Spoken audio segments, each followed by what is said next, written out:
All right, we're live. This is MVP Launch. Every week, we invite a founder to talk about their startup. This week, we have Tom Dillon from Jetson. Hello, Tom. Hey, how How are are you? you? I'm doing well. Great to see you too. Awesome. Nice. So, what is Jetson? So, Jetson is a mobile ordering and payment application. Our mission is to help bars and restaurants avoid bad Yelp reviews. And we Oh, do nice. so by implementing or supplementing technology to the wait staff. So, Jetson is a digital restaurant assistant, and it's to do just that: assist the staff when there's gaps in service quality. So I'm sure you guys have been, or maybe it's been a little long during COVID, but I'm sure you remember the days where bars and restaurants get pretty busy and there's gaps in service quality along the way. We allow the guests to take that experience, their experience, into their own hands and order directly to the POS system. So I'm sure you guys have scanned a QR code recently with COVID and a PDF menu pops up.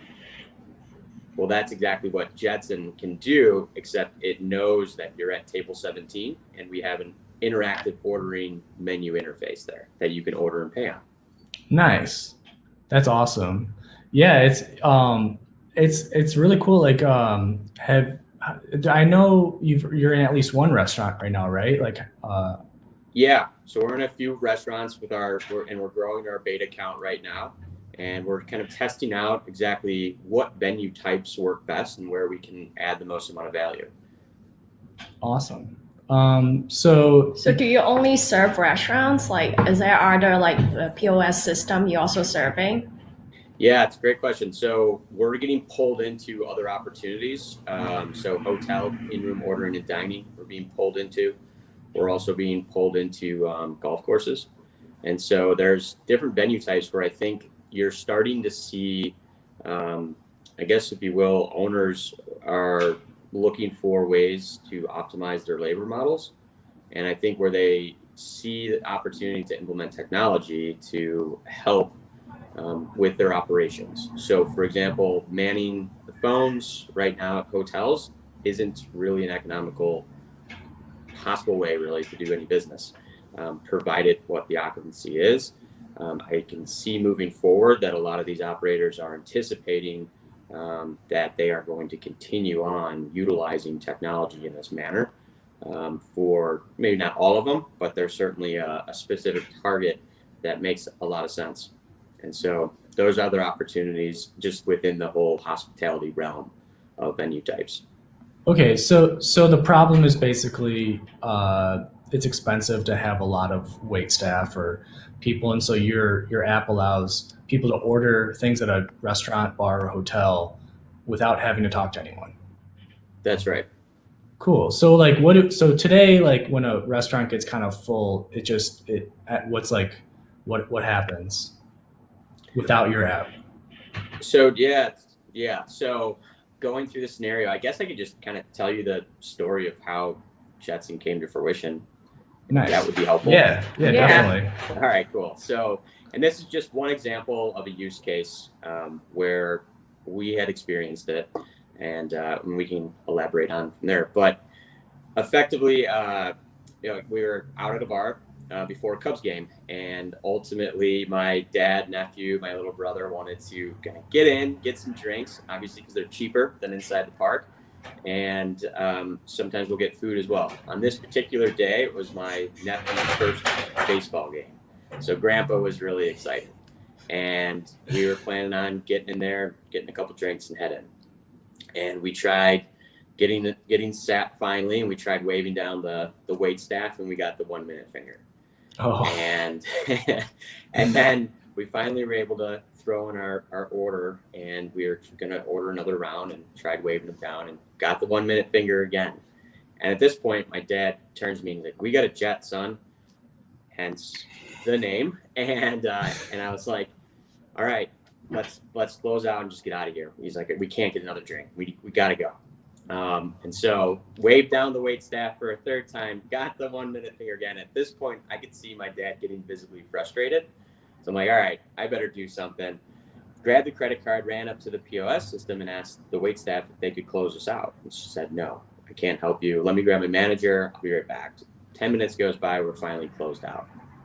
As I'm walking out, I'm sitting here thinking, we got a taxi to get here in 2 minutes, yet I can't close a round of beers in 40. There's something wrong here. So I could see the issue through my eyes, and the solution through my eyes, but I wasn't sure if it was a universal issue or if maybe we were just being impatient pricks. And so ultimately what I saw was there was an opportunity for guests to do an integration into the POS and allow the guests to take their experience in their own hands. I know there's a lot of venues that talk about how they want to create this experience for their guests. And I always ask them, well, whose experience are you talking about? Like the guests. I'm like, well, I had a bad one. And ultimately, I think that's what we are really interested in trying to address around that guest experience. And so I contracted out with a group of people. We did a bunch of site visits, and we literally would just take our phones and start the stopwatch. And we'd see if there was an opportunity to improve these gaps in service quality. And what we learned was that it wasn't just the 76 days a year outside on Clark Street, before a Wrigley game or after. It happened at all peak times in hospitality. And so we really built a model to be agnostic to address that. And so I think the use case, you could see it in just, maybe a happy hour or any type of really live event, or in the case of golf course, people are waiting to get service from cart service, and effectively if they're able to order ahead or at the turn and they don't have to wait and keep the pace of play, or if they want to send an order and get something delivered out to them directly, there's opportunities for that. And so I think it's really just trying to avoid any kind of bad review in general. And I think those reviews come from just gaps in service quality that don't necessarily have to be there. It's just, you can't really have I call it asset utilization. You can't have two people in one place at the same time. And a lot of times it's like, I kind of think of it as almost like, the old school where taxis are driving around. And if they're already helping someone else, they're going to zoom by you. Same with wait staff. If they're helping someone else, they're going to zoom by you. The restaurants don't like stacking orders, bad workflows. So this kind of allows you to address those things. It's not just bad reviews; it's also missed revenue, right? Yes, because they're not able to maximize based on their traffic. Yep. So we like the kind of the metrics and some of the KPIs we track are, how can we increase covers, the average check size, minutes at table, and so more or less what you're speaking to is revenue per minute, and there's definitely lost revenue per minute. So what do you see the future of the restaurants to be? Because you're talking about how there's gap between the people who sells the beer at a Cubs game and then the people who wanted to make an order because they're so busy they couldn't fulfill the orders. So do you see it to be like an app that there will be no people our waitresses and waiters in the future, and your app can completely replace them?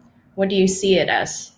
No, I still think that, it's a digital restaurant assistant. And I think there's going to be some concepts that embrace it fully, to your point, where we've seen a few concepts that have gone to this entire model completely. I think if you look to other countries that are doing this, in particular in Asia, there's a lot of people that utilize this type of service model. And I really do think that it's going to find its balance in somewhere of that hybrid, where it's more of an assistant tool rather than a complete replacement. But there are going to be some concepts that do that, for sure. Yeah, in China, we not last time we went, but the time It's before. like 3 years Yeah, ago. 3 years went ago, back. everybody It had was it. like Every restaurant. it was pretty crazy because like they don't really give you a menu anymore. They just like, oh, just scan this QR code and then like order from it. They straight go to the kitchen and all the waitress does was just like bring food to us, and that's Yeah. it. Yeah, we Simple. were paying with cash. They laughed at us, and that was 3 years ago. Yeah. So like, I wonder why. Maybe I think restaurants are changing. I mean, they have to with COVID and everything. But why do you think there's been such this like resistance to moving forward, like with new ordering Yeah. systems and whatnot? Do you have any insight into that? Yeah. I mean, so there's been a lot of inertia that has historically plagued this industry to adopt technology. And I think it's really around workflows and it's behavior change. And behavior changes are really tough. And unless they're mandated, and just said, this is how we're going to do things by all the operators, it's a new behavior change for the guests too. And so I think that takes time. And COVID has definitely pulled forward a lot of the innovation time frame. And I think we're going to start to see the digitization of this industry continue. But Cool.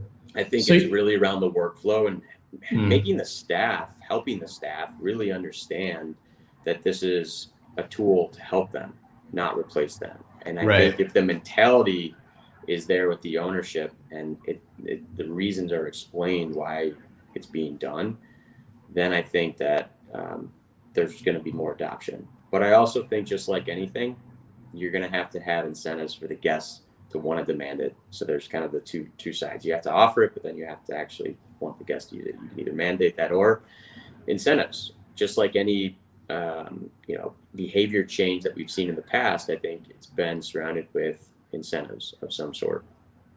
So if you look at Uber, for example, I didn't use them when they first came to Chicago because it was more convenient. It actually was less convenient. It took 27 minutes to get my first ride. However, I did it because it was half the price. Right. So I think your app would probably act as the same character in this role, because like hiring someone to be a waitress, what's the minimum wage right now? It's like 13 or 15. And like if your app could really reduce one workflow, that would be a huge benefit for like store owners or restaurants owners. Absolutely. So we can show a demo in just a sec, but it sounded like your idea is pretty close to what you originally thought. Has it like evolved over time, or have you had any surprises while trying to implement this? Yeah. So I mean, all right, let's talk about some mistakes. So initially came out, we were one of the few QR code based ordering and payment platforms pre-COVID. We built it as a native app, and that was a mistake. I thought if we could get enough critical mass in one particular city, then a native app would make sense. If we could change the behavior and the workflows. Now, the reality is that it doesn't change overnight, and so I should have started out with a web-based. And had we done that, we would have had the opportunity to capitalize on more of the delivery and pickup order, which COVID pulled forward. Whereas a native app, the restaurants aren't going to want to have to download another app. App real estate is extremely valuable to the consumers, and so that was a big lesson learned in terms of going out and adoption. Now, when we did it, and you can have people argue both ways. When we did it, it seemed to have made a lot of sense, and we weren't as far along within the web-based mobile optimization as we are today. And I think, but yeah, I would say so. For that, we didn't take a very broad perspective after we started, and we kind of were down that road before we realized that we probably needed to go down the web-based version. And so we now are moving towards offering menus or online menus as well for just pickup orders, or we're even talking about integrations into delivery, and so that you could possibly just streamline that to the POS system. But also, I think there's something to be said for a lot of operators that are considering bringing back their own delivery drivers. I've seen a lot of that happening as well. And so I think you have to just really think long term of how this may play out, and it's going to be interesting on that side of what operations they implement with technology and how many other resources they bring back in. So how many customers do you have right now? So we don't disclose exactly how many users we had, but I can talk about some of the other metrics if that's helpful. Yeah. Sure. Yeah, whatever, it's fine. Okay. So The thing is, like, you do want to build in public, you know, like this is not, it shouldn't be a secret. So for example, for our download app and then to order placement, it's a 50% conversion rate. And Okay. so we know that there's definitely a little bit left at the top of funnel there in terms of our conversion. We can improve it. We think that we're going to be rolling out a web-based version of our product here shortly, and we're thinking that we can improve that conversion rate, which is exciting. Yeah, that I think so. Like in China, I know it's built into WeChat, so you have to use WeChat, and a lot of people already have WeChat Pay. I think it is interesting you talk about the mobile app because I think then someone has to download it and sign up for an account or whatever. But now it's pretty recent with Google Play and Apple Pay that it's just built into the Safari in the browser now, so you don't even need to sign up for an account. You could just scan a QR code, pop it up in the browser, order, and then pay without having to give any information, which seems pretty seamless. Yeah, absolutely. Yeah, so that's exactly right. And we want to make sure that the user experience is as seamless as possible, while the native app definitely offers some better user experiences in general, just from native, just things that aren't necessarily part of the web-based. And some of it just depending on what you choose, if you want to go down like the wrapper road or whatever. But Right. Yeah, it's a whole mess. Yeah, for sure. Cool. Let's do the demo. Let's pop Sure. that in. Is it cool if I just throw it up? Yeah, absolutely. Please. Okay. Cool. So maybe just talk through it. Cool. All right. So what you're going to see here is us ordering and paying in basically under a minute. So we've selected the table. That's at one of our locations where they have a QR code. We now know that you're at table 17. And depending on what you might want to slow down a little. Oh, this is the video. Oh, the video is going Yeah. fast. Oh yeah, you just pause it. Okay. Okay. So coming back here. Let's go to the first screen of the table and bar.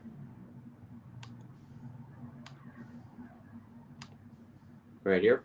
Oh, Yeah. cool. So what's the thinking behind this? Why do you want to separate the table and bar? Yeah. So the way that we were thinking about it initially was around being able to basically, you could think of it as starting like a Starbucks-like experience for express or VIP type pickup at the actual bar itself. And so with that, you didn't necessarily have to scan a QR code because it was one designated location. So we separated the two, obviously, and it was one of those hypotheses that we were kind of in the middle of testing and COVID hit. So we didn't have an opportunity to, so this is actually an older version. Now we just go right to a QR code. But, okay. That's good. Interesting. Yeah. So yeah, I could see that being faster because sometimes flagging down the bartender is a nightmare. So like, right. I could see that being a thing, but yeah, everywhere also, in China they're using QR code. Yeah, also simpler sometimes is better too. So it's a debate. Yeah, and so it was one of those things we were, testing out in the market, but obviously on premise isn't really compatible for using that feature at this point in time. But we'd love to come back and test that out. It sounds like, at least from all the research we've done, that there's a lot of benefit on the consumer side. It's just getting those operational workflows correct on the on premise for the actual staff.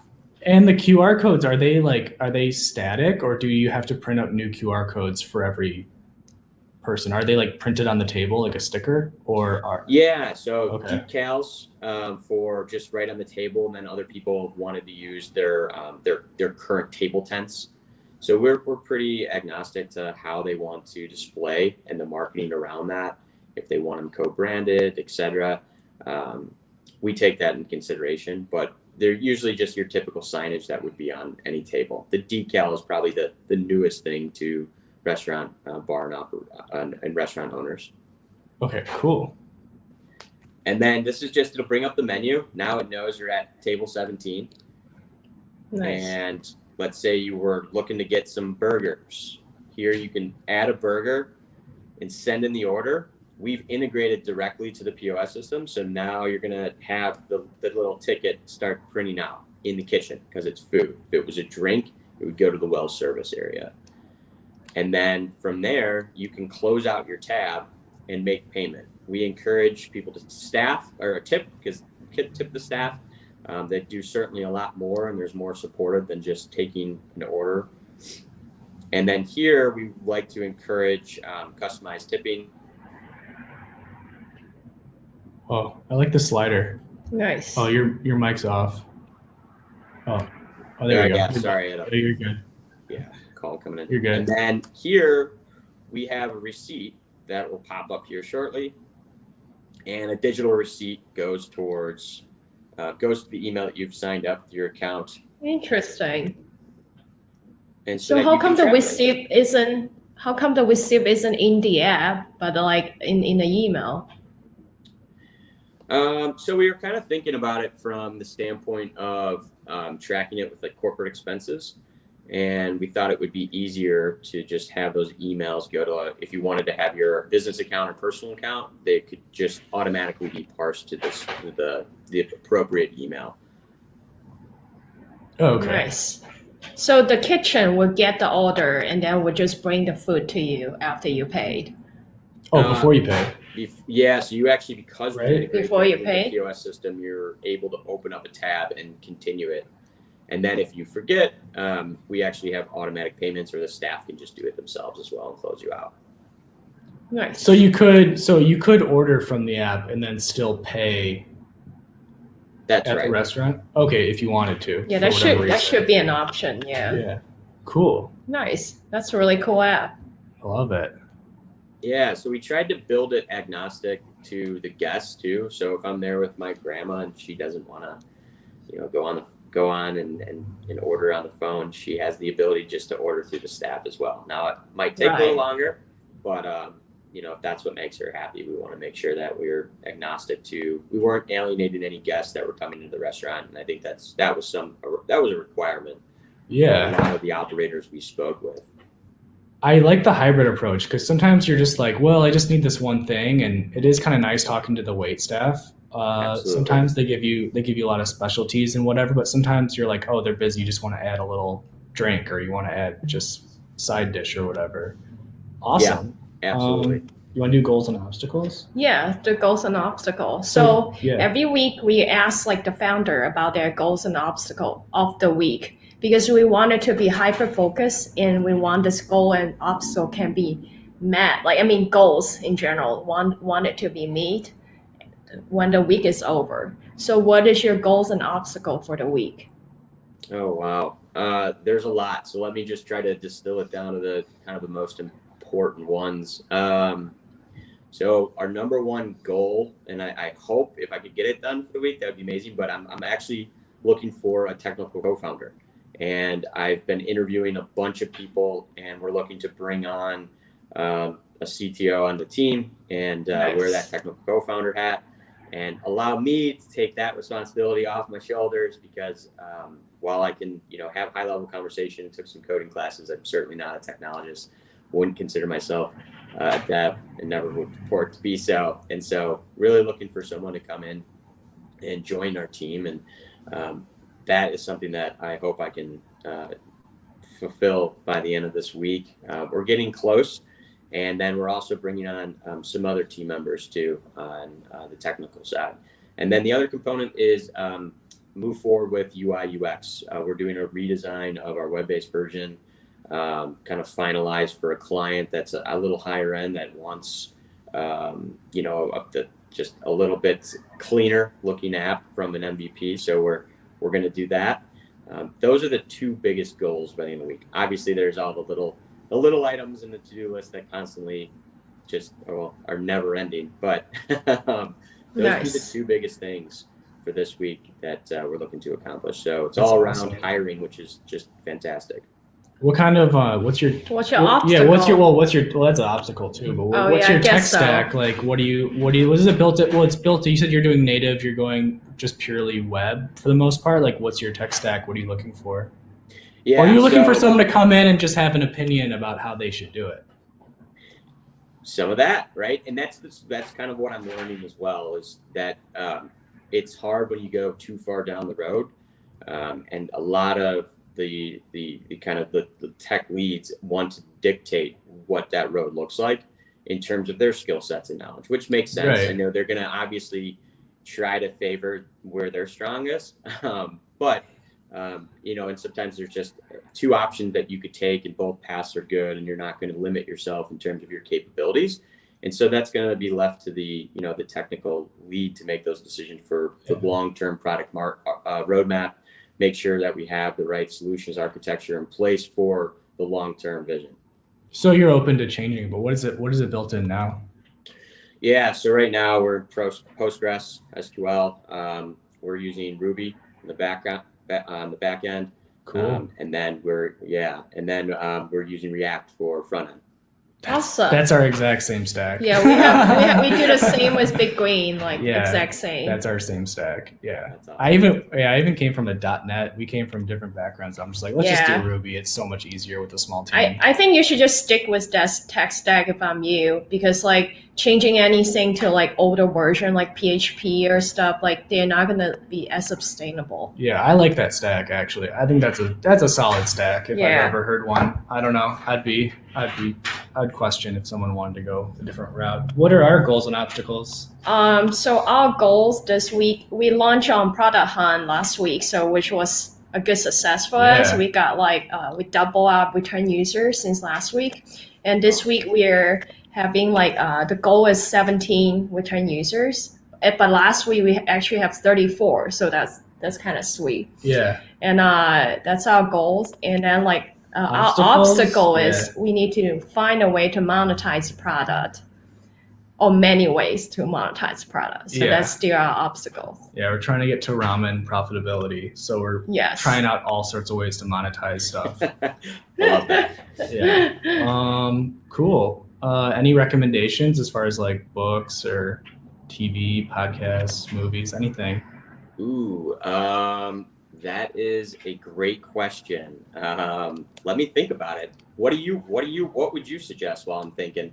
We have I can say this one book called Guns, Germs, and Steel, and it's really interesting. It talked about how the human history has gone up from here today, and why is that Europe was invading all the countries, why the other countries were just under attack and wasn't able to come up with anything technology. And it was kind of explaining why, and how the human trails and from all over the world, and how Australia was the last continent to be found by the human. But that's a long story. Yeah. It's that's a really good book. I recommend it. And if you want to learn about why the world is it today, because looking back in the history, it's good for you to know about what the future should be, so that you won't make the mistake that happened in the past. Yeah, Guns, Germs, and Steel is great book. Awesome book. I love it. I was trying to pull up, see if I could find any of a Netflix series or whatever that was out there that I thought was interesting enough. But so I would just say, for the book wise, I would say I'm a little late to the party, just because I had a big stack I wanted to get to with all the launching the product, and read a bunch of stuff that was more entrepreneurial related. But Ray Dalio's Principles is what I'm currently reading right now, and I would absolutely recommend that. I think it's a phenomenal book about both business and life principles. Is the billionaire hedge fund guy, and I know hedge funds getting bad raps in the press right now, but definitely worth a read. A lot of influential people in the world that he had access to due to his success. He writes about his experience with them as leaders, and the principles in which they held near and dear to their hearts. Just fascinating. And then I couldn't think of the series, but it was a Butterfly Effect. Basically, nice. Good movie. It's kind of similar to what you said, Quinny. It goes back into history, and it talks about if the event didn't happen, and what this pinnacle turning point in history meant to society and civilization as we know it, and how things might have looked different. And they hypothesize and pontificate all these decisions that were made in the world, and it's pretty fascinating. So those would be the two mediums. Those would be my recommendations. Nice. Yeah, Awesome. That's a good one. That's really good. Cool. We can wrap it up. So if anyone wants to find you, how can they find you? Yeah, Tom at launchjetson.com. That would be the easiest one. Or if you're an operator looking to inquire about the Jetson technologies, you can go on our website at www.launchjetson.com and put an inquiry in there. Awesome. So if you want a easy access to ordering system, want to make your revenue more, like at a busy day, then go head up Tom Dillon. He will set you up with a nice set of Jetson system to help you improve your revenue model. Yeah, for restaurants. All right. Love it. Thank you guys so much for having me. This was fun. Sweet. Yeah, All right. great having you. See you, Tom. All right, bye. Take care.